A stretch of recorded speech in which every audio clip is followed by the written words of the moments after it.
currently in Sydney and I'm making my way north. But before I left the city, I thought I'd drop in on a mate's place. So I've worked with wood with projects. I mean, I've renovated a 130-year-old house that was all made of wood. But Dave, who we're about to meet, he's next level.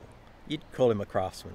I mean, when you can look at a piece of wood and identify it immediately, you know you've gone pretty well down the rabbit hole of your passion. But what's interesting about Dave is he uses wood that is really old for his projects. The older, the better.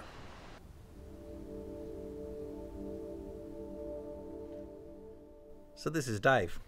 G'day. So the first thing I wanted to find out from Dave is, what is it about wood that lights his fire? You know, this tiny little seed becomes a sapling, and with the right conditions, it grows and it grows and it grows, and it becomes this most amazing thing. Something that becomes a home to birds, something that gives protection from big storms and winds, provides shade, and then when you knock it down, you can create houses and buildings and the most amazing structures. And then you can create furniture, you know, the things like I create. There's just so much to love about it. It's one of those products that just keeps on giving back. You know, you get to the end of its life and you put it in a fire and it gives you warmth. So next question is, what is it about creating physical objects? I've spent 20 years on a keyboard. I deal with zeros and ones, mostly. I sit here and I do this. What I actually produce is something that people see on a screen. But when you get to deal with timber, when you're building something physical, you're actually using it with your hands, using amazing tools to create something that people love, that's going to go on for potentially 10s, 20s and hundreds of years. Now that's pretty cool. So next thing I want to know, does the idea come first and then you go find the wood, or do you find some amazing wood and then come up with what you want to make out of it?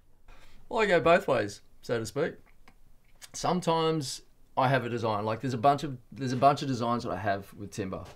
You know, I imagine a piece of furniture and I think about what pieces of timber I want. But it's not just any timber that will actually do the job. So I have the design, I go away and I look for this timber, and that piece of timber I know, and that piece of timber also knows when it is the right piece. There are other times where I'll get a piece of timber and I have no idea what I'm going to do with it until I actually get it. And then it's a process of collaboration, which doesn't really make sense because I'm kind of talking to the wood and it's kind of telling me back, but together we come up with what this design should actually be. So next question is, what is it about using old wood instead of newly felled timber? Well, there's a lot to love about old timber, you know, environmental reasons, waste, but the character is phenomenal. Take a look at this, for example. This piece here would have been above a fireplace. And ordinarily with any timber, you'd cut all that stuff out.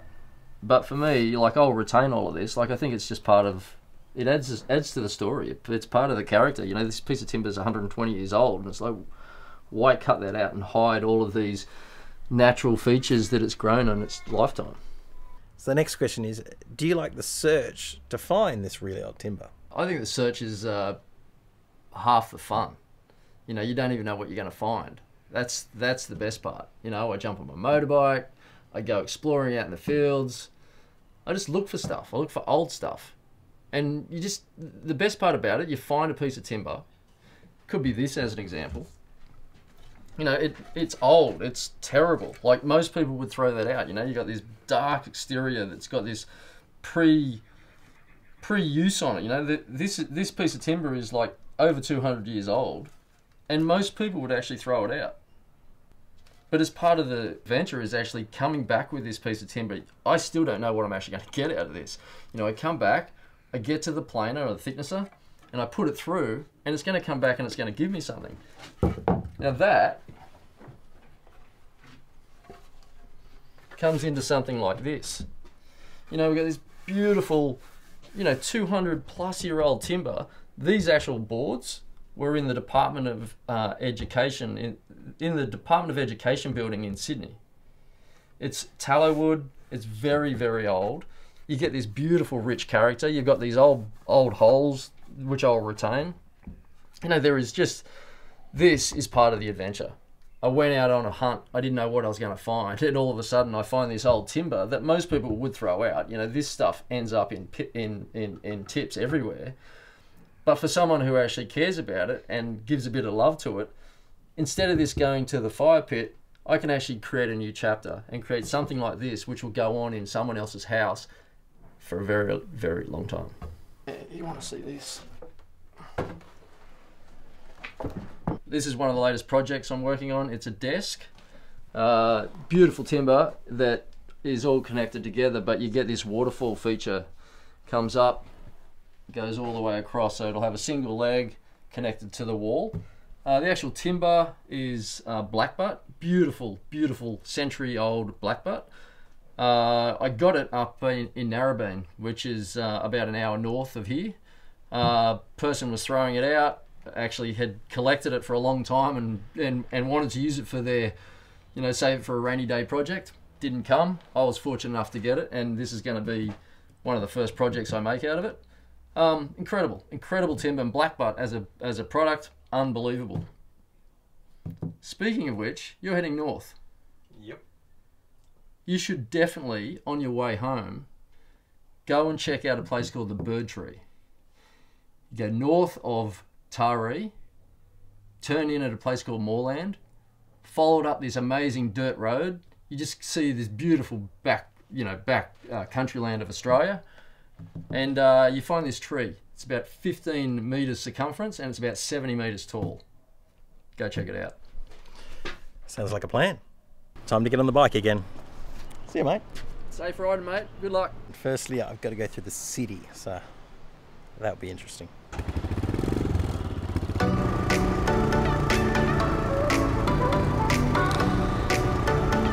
It's not every day you see an A380 flying just above the trees.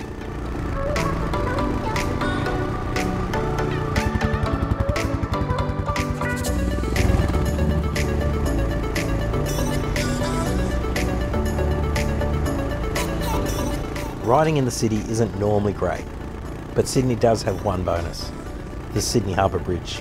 No matter how many times I go over it, I wonder in amazement. They started building it on the 28th of July 1923 and finished it on the 19th of March 1932. So it's nearly 100 years since they started building.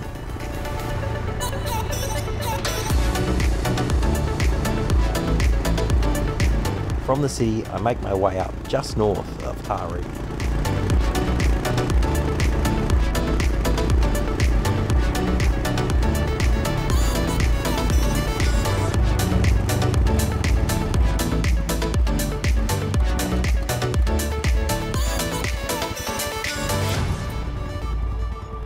So Dave's instructions were to take this turn off, follow the road until it turns to dirt, and then soon after that there should be a right-hand turn and the trees are somewhere around there.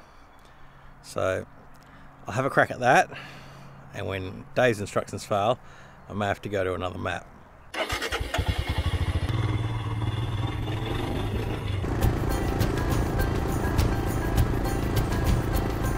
Dave was right.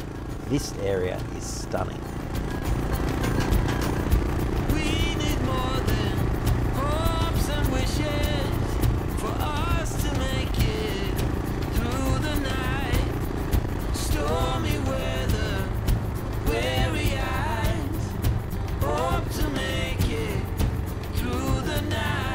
I rode through the small town of Himalayan and then onto the dirt road, then cows, then narrow bridges and narrow dirt roads, and even narrower dirt roads.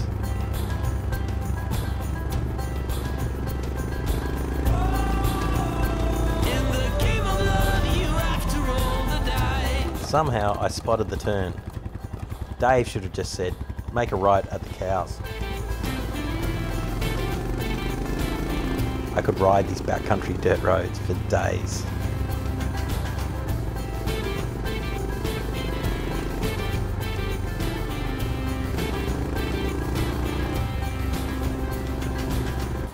I've been told that time will heal all our wounds and our sorrows too. No more clouds, no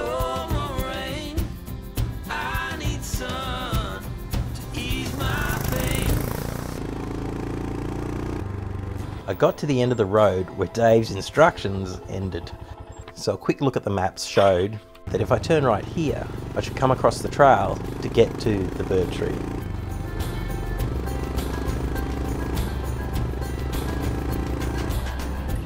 I then spotted signs which were the green colour of the national park signage. So I rode onto the trail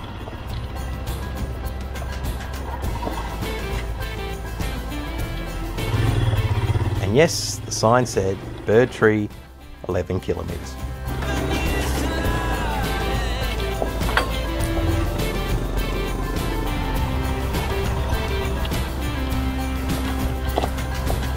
The track narrowed and started to deteriorate with more ruts.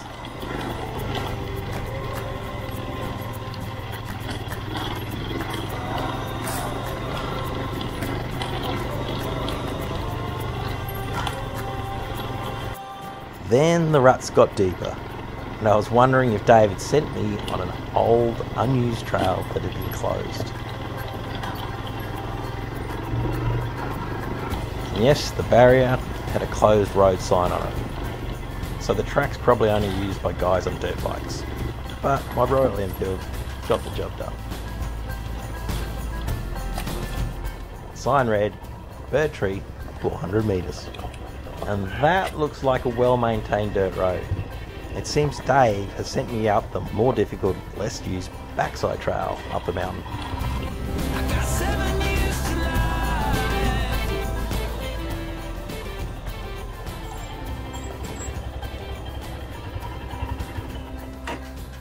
Well, that took way longer than expected, but I did make it to the national park there's trees in. I think there's a path up there. It's the only path I can see, so hopefully that's it. There are really big mozzies here. It's after 6 p.m. That trail took a little longer than expected and there were some big holes in it. No wonder the sign said road closed. Anyway, gonna see if I can get to this tree before dark and get back out of here so I don't get lost.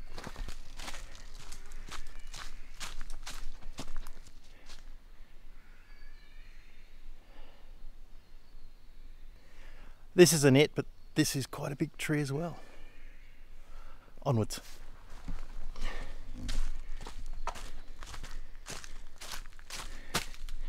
Left to right. When in doubt, always go left. Another giant.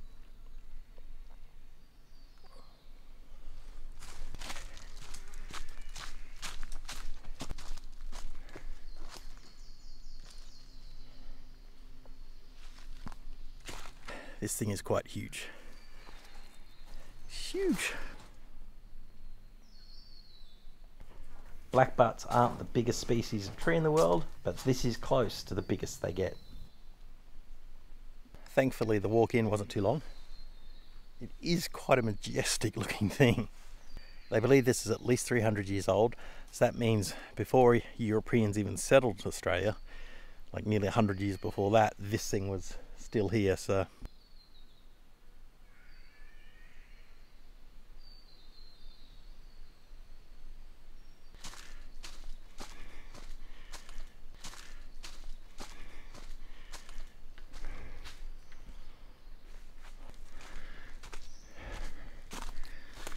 wow.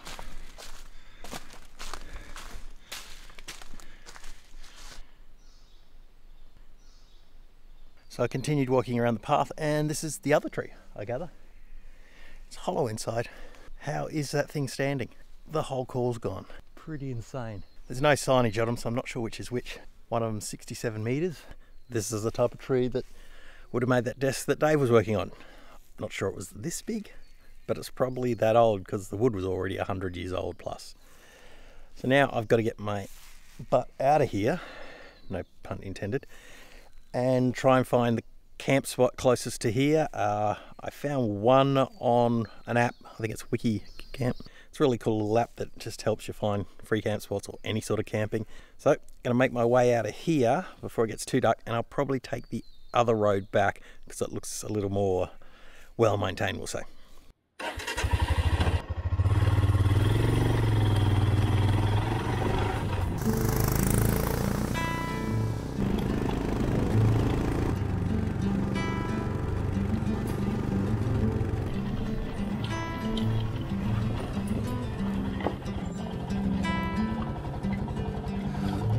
your eyes, hear the voice within, calling this heavy load got under your skin.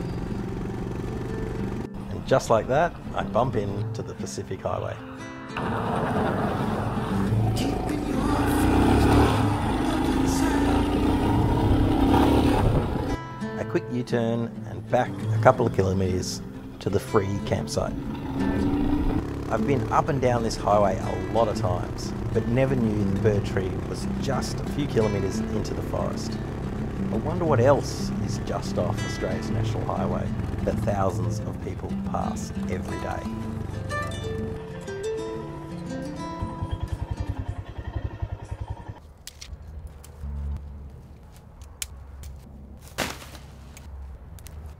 Well, I did make it to the campsite just as the sun's setting, so lucky not to be out on those trails in the dark, going nowhere.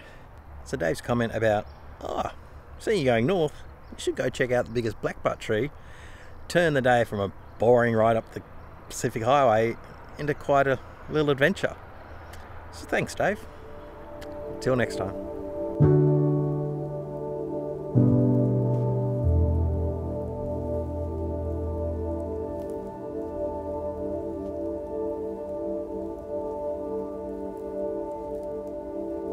Thank you.